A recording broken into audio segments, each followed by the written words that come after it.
أنا أبخص معناها أنت ما تفهم، أو رأيك ما يهم، أو نقدك احتفظ فيه لنفسك.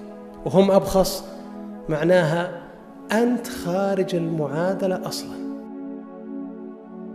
يبهرني مشهد رسول عظيم عليه الصلاة والسلام وهو المعصوم عن الخطأ والمسدد بالوحي، ويلح على أصحابه قائلا: أشيروا علي. وعمر رضي الله عنه يدين لأحد الصحابة لأنه أنقذه من قرار خاطئ ويقول: لولا معاذ لهلك عمر. أنا أبخص تخفي خلفها انغلاق فضاء الرأي وخوفا من التعبير وضيق صدورنا في الحوار ورعبا كبيرا من النقد وهروبا من المراجعة. الشورى ليست علامة ضعف بل مؤشر قوة وثقة، والنقد البناء مرآة تروي لنا واقع الضمير قبل أن تعكس لنا جمال الصورة، والحوار يكشف كما من الإبداع والإمتاع في عقول من نزدريهم أحيانا. الشورى ليست أبا يعتقد أن القوامة تعني ألا يستشير إلا نفسه، وليست صاحب علم يرى العصمة لما يقول، وليست مظهرا جميلا لمدير يخفي خلفه واقعا فقيرا من الإنجازات، وليست منصبا يرن اسمه في الآذان ويغيب أثره في وجدان الناس، وليست مكتبا يلمع على أطرافه أشخاص بلا فاعلية يرددون: أنت أبخص طال عمرك. بيوت بلا شورى أو حوار هي بيوت أشباح تطير مع الريح مع أول عاصفة،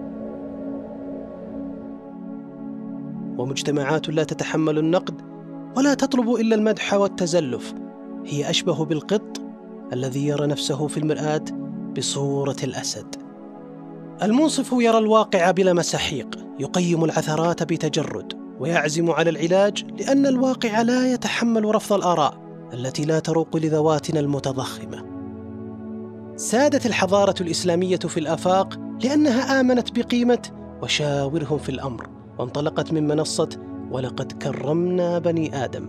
وصمدت الحضارة الأوروبية أكثر من 4 قرون لأنها باحثة عن النقد ولا تخاف منه، وتمارس المراجعة، تحترم الإنسان عقلا ورأيا وكرامة، وتتعامل معه كشريك وليس كتابع.